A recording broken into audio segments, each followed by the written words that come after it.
How is it that thousands of wading birds make a joint decision to flock to a particular spot each year?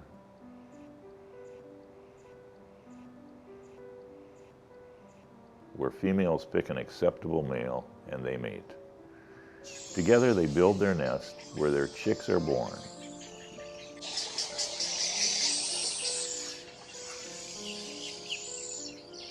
And over several months, where mom and dad feed them, protect them from other birds, and teach them to fly.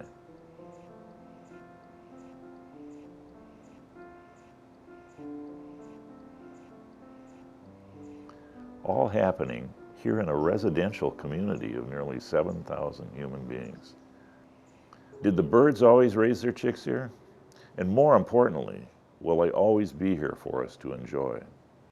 Well, I arrived in January of '84 in Bonita Bay, and the ground had not been broken yet. It was very heavily wooded and with just trails and kind of hard to find your way around through the woods, and very nice natural vegetation in Bonita Bay, of course, to work with.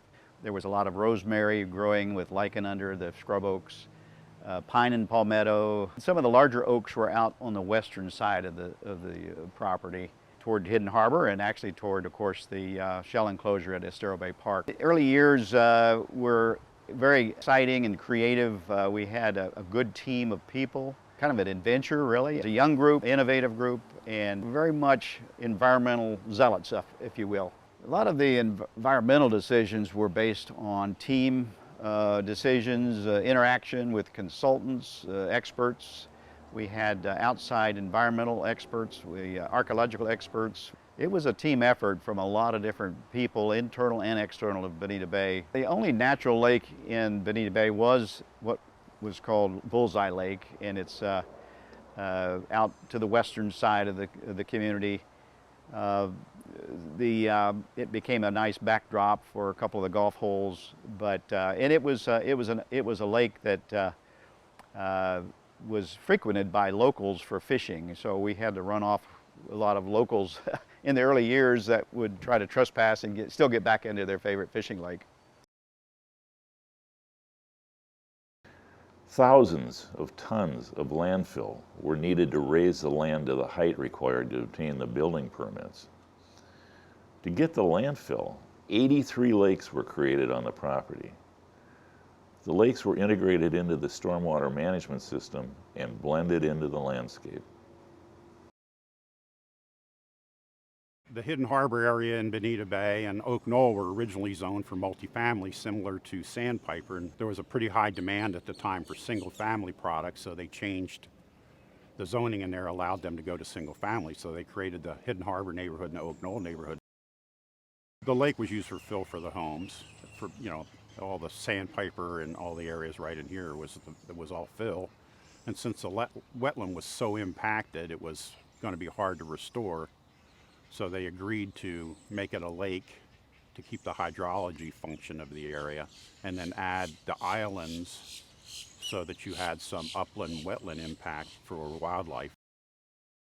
I don't recall if there was nesting before the islands were created. Probably not, because it wasn't a protected area like it is now with the islands surrounded by lake. Then it became more of the largest lake in Bonita Bay, I think at about 20 acres or so. We thought it would be a nice wildlife habitat, but not.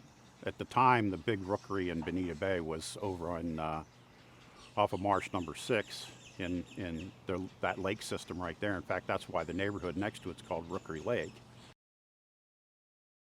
The neighborhood of Wedgwood is also home to a small island that provides a home for birds to nest. The thing about Lake 31 is when you get higher tides in the summertime with tropical storms, you get a lot of brackish water from the river that flows back into the lake system here, and so we always tried to make sure the plants that we planted out there were going to be salt tolerant in an event that happened. So, and I think a lot of the water in the lake being a little on the brackish side probably gave the buttonwoods a little edge up on a lot of the other plants in there because they're a little more salt tolerant. We just let Mother Nature take over and figure out what she wanted in those things. So the islands have kind of developed by The buttonwood's becoming the dominant plant in the wetland area there. Birds nest in a colony because it's a place that meets certain criteria for them. It's a safe place to nest. There aren't any mammalian predators that would eat them or their eggs or chicks. The colony would be located near where there is good foraging. And by nesting together, they are safer in a group than they would be nesting individually off by themselves. They would be more vulnerable to things like fish crows eating their eggs and so forth. We went out on a little boat to count the birds and look and just view the islands. There were birds coming in left and right, and we went at sunset, so it was just a beautiful scene. And it's amazing that so many birds will use that little island in the middle of a development. This colony has been productive because it is located in an area where it's receiving some protection from the mammalian predators that would otherwise eat the eggs and chicks and even the adults. Yeah, the mutualism between alligators and birds is something that a lot of people don't realize. The bigger the gator, the better for the bird. In some areas, you'll see birds following alligators around because the alligator will stir up food for the birds to eat. An important thing to have alligators around in Florida, they're a keystone species. They're really important for the environment, and one of those key things is they're important for birds. So feeding alligators is illegal in Florida. There's a hefty fine for it, and that's because if alligators lose their fear of people, which they would do if someone's feeding them, they might approach another person and cause some problems. I think they're patrolling these islands, keeping the predators away from the islands. These birds are not stupid. These birds are pretty smart. They've chosen this island for a reason. They chose this island because there's no predators out there. There's no snakes out there. There's no raccoons out there. And the reason that is the case is because there's alligators patrolling. I think that one of the things that we need to do in terms of taking care of nesting areas is to stay on top of the non-native animals that may be coming into those areas. Iguanas are a great example of a species that has spread throughout places like Southwest Florida that is often overlooked, and there's not usually a big push to control iguana populations. Both adult and juvenile iguanas can, prey on eggs. They can prey on small nestlings, and I think that any disruption to the food web is going to be a disruption to the base of what these species are depending on. The 3 islands in Lake 31 are likely the largest nesting colony of birds in a private community in Southwest Florida. Ann Macias started doing the nest counts in 2016 to document the health of the ecosystem. The nest counts are done by direct observation of the nests. The nesting begins in December, usually on the North Island, with the great blue herons, the great egrets, the anhinga, and continues throughout the season. In 2022, roseate spoonbills nested on the North Island, and this year in January of 2023, we already saw the roseate spoonbills beginning to build nests. Tricolored herons, little blue herons, also a threatened species like the roseate spoonbill, nest on the South Island with their friends, the snowy egrets. They usually start nesting in March and April. White ibis nest throughout the spring and summer and typically have the most nests of any of the 15 species of birds that nest on the islands. White ibis will have 200 to 300 nests annually. Their cousins, the glossy ibis, typically nest on the North Island, and they nest deep in the vegetation, making it very difficult to count their nests. Green herons and the least bittern are small herons that like to nest low in the vegetation just over the water. It's difficult to find them unless they fly. The other birds that nest on the islands are cattle egrets, double-crested cormorants, the black-crowned night heron, and even the common gallinule. One adult will stay on the nest to incubate the eggs or feed the chicks, while the other adult flies out to one of their favorite feeding grounds. Year-round, the birds sleep on the islands and have an amazing display at sunrise when they take off to their favorite feeding grounds, either in Bonita Bay or around the area. They return at sunset with the same display of birds flying in from all directions to roost on the islands to sleep at night. One of the best times of year to see the birds on the islands is right here on the Oak Knoll Pathway with a view of the South Islands. If you're here in the spring and summer, you'll see the little blue herons, tricolor, and snowy egrets with their little chicks on the nest. You'll also see lots of white ibis here along the Oak Knoll path. The reason that it's really useful to conduct annual counts is because if there's a problem, you can identify it.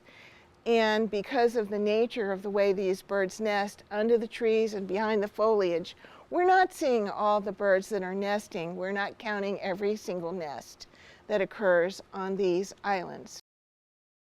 So every time birds leave their colony in order to go out and collect fish to come back and feed their chicks, they're expending energy. So the farther they need to travel to feed during nesting season, the more energy they're using and the less energy they have to, return back to their nest. So having those foraging areas available close to the nesting sites is really ideal for ensuring the maximum amount of resources for those growing chicks. Maintaining your wetlands is really important for providing good foraging grounds for wading birds. All species really need a heterogeneous or a patchy environment to feed, and so a healthy mixture of wetland plants is what's going to give you your ideal habitat. There are a lot of both non-native plants and native nuisance plants that will come in and just take an area over. And you'll end up with a monoculture or just a huge area just of this single species. Within your wetlands and even on your nesting trees, there are a host of non-native plants that can come in and really disrupt the health of that ecosystem. They crowd out the native plants. They can change nesting islands in a way that isn't ideal and makes nesting difficult. Things like old world climbing fern, Carolina willow, which is a native but is a really plant that takes advantage of new opportunities and will form a monoculture very quickly. Wetlands are going to change throughout the year, but I would say you need to revisit those sites annually at the least in order to ensure that you're not seeing, invasive plants come in. You're not seeing those nuisance plants take over. I think if you could assess them on a semi-annual scale and make sure that you get boots on the ground and really are staying on top of controlling things annually, you're in really good shape for keeping your wetlands healthy. The other thing that's really exciting to me is not only to see so many chicks being raised at this bird colony, but to hear how noisy and vibrant it is. Because when the young birds are begging from their parents, when the adults are squawking and having territorial discussion between other birds that may be landing too close to the nest and so forth, this means the birds aren't scared. They are not disturbed. They're raising their young in the best possible circumstance, and that's what you have here at Bonita Bay. Why is it important to protect wildlife like this spectacular colony that we see here at Bonita Bay? And there really are two fundamental reasons. First, because these animals were given to us on this planet, and we have a responsibility as stewardship to take care of this wonderful world where we live. But the second reason is also really important. If our world can't continue to support wildlife like this with its diversity and its interest and its spectacular nature, what does that mean for the future of us? So as selfish people, as people who want a world that is as interesting for us as it has been, if we want this world to be here in the future for our children and our grandchildren, then we need to work now to make sure that this remains here as part of our universe.